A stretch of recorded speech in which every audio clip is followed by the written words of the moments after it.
आप सुन रहे हैं माई डेडली डेविल लव, जिसके राइटर हैं उदय कश्यप, और उनकी इस जुनूनी कहानी को आवाज दी है नितिका चौधरी यानी कि मैंने। आर्या बेसुध से बालकनी में बैठी अपने चेहरे पर गिर रही बारिश की बूंदों को महसूस कर रही थी। उस पर इस कदर लूसीफर का नशा चढ़ा हुआ था कि उसे आसपास क्या चल रहा है इससे कोई मतलब ही नहीं था। इसी बीच अचानक ही उसके कमरे को किसी ने नॉक किया। नॉकिंग की आवाज़ सुनकर आर्या ने अपनी आंखें खोली और दरवाजे की ओर देख खुद से ही सवाल करते हुए बोली, इससे में भला कौन होगा? मैंने तो कुछ मंगवाया भी नहीं। इतना कहकर वो अपनी जगह से खड़ी हुई और अपनी भीग चुकी डायरी को वहीं मौजूद टेबल पर रख खुद को तौलिए से पहुंचते हुए दरवाजे की ओर बढ़ने लगी। इस वक्त वो बड़ी ही क्यूट लग रही थी। वॉयलेट कलर की ओवरसाइज टी शर्ट और ब्लू पैंट्स में बालों की पोनी टेल बनाए चेहरे पर एक छोटी और प्यारी सी मुस्कान लिए वो दरवाजे के पास आई और दरवाज़ा खोल अपने सामने खड़े वेटर को देखते हुए अपनी शहद सी मीठी आवाज़ में बोली, जी कहिए। मैम, दरअसल आज हमारे गेस्ट मिस्टर अध्ययन रायचंद ने एक पार्टी रखी है, तो वो चाहते हैं कि आप इस पार्टी का हिस्सा बने। उन्होंने आपके लिए इनविटेशन कार्ड और कुछ गिफ्ट्स भिजवाए हैं। वेटर ने अदब से जवाब दिया। वहीं उसकी बात सुन आर्या ने उन गिफ्ट्स पर एक नज़र डाली जो कि काफ़ी महंगे लग रहे थे। उन गिफ्ट्स को देख आर्या के चेहरे की मुस्कान फीकी हो गई। उसने वेटर के हाथ से कार्ड लिया और उसे पढ़ने लगी। उस कार्ड में अध्ययन ने बड़े ही प्यार से आर्या को पार्टी के लिए इनवाइट किया था। उस कार्ड को पढ़ आर्या के चेहरे से गायब हुई मुस्कान एक बार फिर लौट आई और वो उसे प्यार से देखते हुए बोली, मिस्टर रायचंद से कहना कि मैं उनकी पार्टी में ज़रूर आऊँगी, लेकिन मैं इन गिफ्ट्स को एक्सेप्ट नहीं कर सकती, इसलिए प्लीज़ आप इन गिफ्ट्स को यहाँ से ले जाइए। आर्या की बात सुन वेटर बिना कुछ बोले उन गिफ्ट्स को लेकर वहाँ से चला गया। उसके वहाँ से जाते ही आर्या ने दरवाज़ा बंद किया और उन इनविटेशन कार्ड्स को टेबल पर रख अपने बालों को पोंछते हुए बोली, पता नहीं इन अमीरों को सम्मान के साथ ये महंगे तोहफे भेजने की क्या ज़रूरत होती है। अरे यार, तुम प्यार के दो लफ्ज़ भी कह दोगे तो सामने वाला आ जाएगा, लेकिन नहीं, इन्हें तो बताना होता है कि हाँ हम अमीर हैं, हमारे पास पैसा है। जाऊं कि नहीं, कुछ समझ नहीं आ रहा, लेकिन यार इतने अपनेपन से बुलाया है उन्होंने, मैं मना भी तो नहीं कर सकती। चलो कोई नहीं, 10-15 मिनट के लिए चली जाऊंगी और मिस्टर रायचंद का शुक्रिया अदा कर वापस आ जाऊंगी। आफ्टर ऑल मुझे इसके बाद बीच पार्टी के लिए भी तो जाना है, कितना मज़ा आएगा। इतना कहकर आर्या ने टॉवल को साइड में डाला और पार्टी के लिए अपने कपड़े निकालने लगी। वो बेचारी इस बात से बेखबर थी कि आज की इस पार्टी में सब कुछ बदलने वाला है। सिर्फ उसका ही नहीं, बल्कि उस बेदर्द और डेविल माफिया का भी। बहुत रौब से कहता है ना वो कि उसके सीने में दिल नहीं है, लेकिन आज देखना कि किस तरह उस बेदर्द का दिल धड़कने के साथ साथ बेचैन भी होगा। होटल के वीआईपी और लग्जूरियस कमरे में हमारा वो बेदिल और बेदर्द माफिया बिना किसी भाव के आईने में खून से सने अपने बदन को एकटक घूर रहा था। उसका वो मस्कुलर और आकर्षक बदन बड़ा ही कातिल लग रहा था, इतना कि उसे देख सुंदर से सुंदर हसीना उस पर अपना दिल हार जाए। उसके चेहरे को देख कोई कह ही नहीं सकता था कि यही वो हैवान है जिसकी हैवानियत से आज पूरी दुनिया खौफ से ज़दा है। खुद को आईने में निहार रहे उस बेदिल के चेहरे पर अचानक ही एक शैतानी मुस्कान तैर गई। वो अपनी जगह से खड़ा हुआ और शराब की बोतल को अपनी उन हेजल आइज से देखते हुए सर्द आवाज में बोला, आज कई अरसे बाद अधिराज के अंदर मौजूद लूसीफर बाहर आया है, और अब जब शैतान जहन्नुम छोड़ आया है तो बेरहमी और हवानियत का तांडव तो होगा ही, और इस तांडव की शुरुआत उस रायचंद से होगी।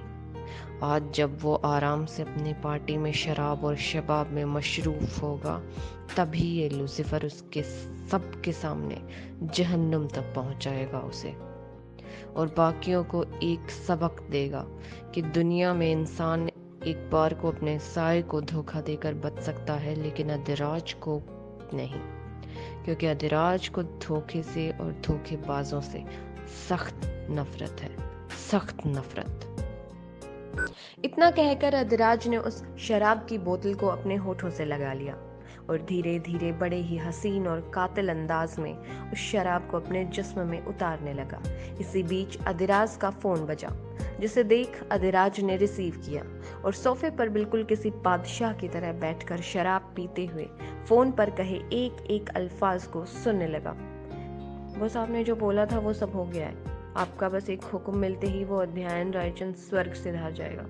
फोन के दूसरी तरफ से एक अदब भरी आवाज आई, जो सुन अधिराज के चेहरे की शैतानी मुस्कान गहरी हो गई। उसने शराब की बोतल अपने होठों से हटाई और अपने चेहरे को पोंछते हुए बिना किसी भाव के बोला, कर दी ना तूने गलती। तुझे कितनी बार कहा है कि मैं हैवान हूँ, और हैवान जहन्नुम पहुंचाते हैं ना कि स्वर्ग। और वैसे भी जैसे उस रायचंद के कर्म है, उसके लिए तो शायद उसे नर्क में भी जगह नहीं मिलेगी। उसे तो हमें जिंदगी और मौत के बीच ही रखना होगा। इतना कहकर अधिराज ने बिना उस शख्स की बात सुने फोन कट कर दिया और एक रहस्यमयी शैतानी मुस्कान दे पूरे रोब से अपने बाथरूम की ओर बढ़ गया। न जाने इस हैवान के दिमाग में क्या चल रहा है, न जाने क्या दुश्मनी है इसकी उस रायचंद से, जो ये उसे निभाने के लिए बेकरार हुआ जा रहा है। रात का वक्त था। होटल में चारों ओर चहल पहल थी। जश्न का माहौल तैयार था। लोगों के हंसने और लाउड म्यूजिक की आवाज से पूरा होटल गूंज रहा था। इसी शोरगुल माहौल में ड्रिंक काउंटर पर मौजूद एक शख्स अपनी तिरछी निगाहों से पूरे माहौल का जायजा लेते हुए सर्द आवाज में बोला, उस साले अधिराज को लगता है कि वो मुझे मार देगा, मगर उसे अंदाजा नहीं है अध्ययन रायचंद शतरंज का वो प्यादा है जो पूरा खेल खत्म होने के बाद भी जिंदा रहता है। इतना कहकर अध्ययन शैतानी हंसी हंसने लगा। तभी उसके कानों में एक बेहद रोबीली और सर्द आवाज आई,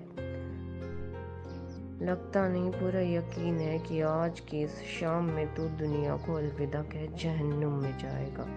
और रही बात प्यादे की, तो मेरी जान शतरंज के खेल में प्यादे होते ही मात खाने के लिए है। अध्ययन के ठीक बराबर में खड़े उस हैवान ने सामने की ओर देखते हुए बेहद खतरनाक आवाज में कहा। वहीं इस आवाज और इन अल्फाजों को सुन अध्ययन की हवाइयां उड़ गई। उसका चेहरा डर और दहशत से बिल्कुल सफेद पड़ चुका था।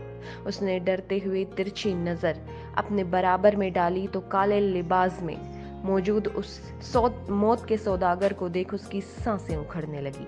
उसे ऐसा लग रहा था जैसे मानो अभी उसे मौत आ जाएगी। उसके पैर लड़खड़ाने लगे और वो बिना रुके वहां से भाग गया। अध्ययन की ऐसी हालत देख अधिराज के चेहरे के शैतानी भाव और ज्यादा खौफनाक हो गए। उसने शराब के गिलास को बार काउंटर पर रखा और अपनी गन लोड करते हुए पूरे रोब से अध्ययन की ओर बढ़ने लगा। अध्ययन डरते हुए बस भागे जा रहा था। उसकी आंखों में मौत के उस सौदागर का खौफ साफ झलक रहा था। वहीं अधिराज पर भी हैवान हावी हो चुका था। उसने आगे बढ़ते हुए वहां मौजूद अपने गार्ड्स को आंखों से कुछ इशारा किया, जिसके बाद वो पूरा होटल अंधेरे की चादर में सिमट गया।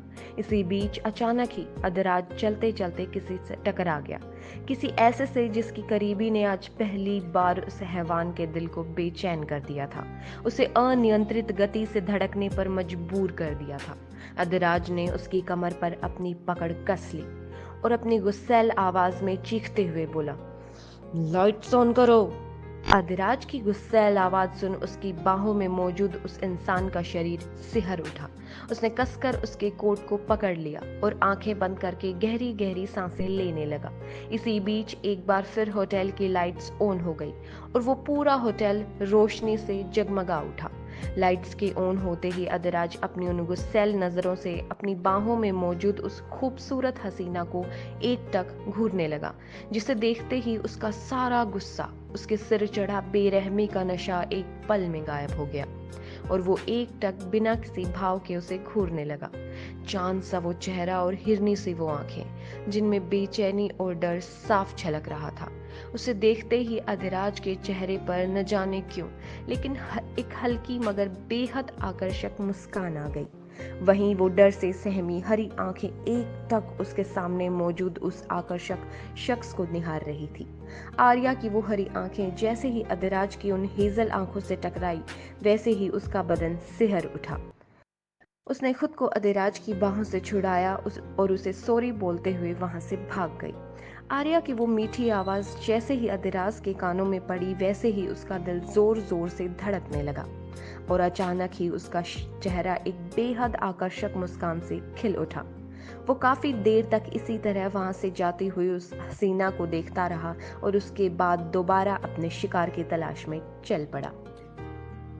आज के लिए बस इतना ही। मिलते हैं अगले पार्ट में। तब तक के लिए स्वस्थ रहें, मस्त रहें and don't forget to like, share and subscribe our channel. Radhe Radhe.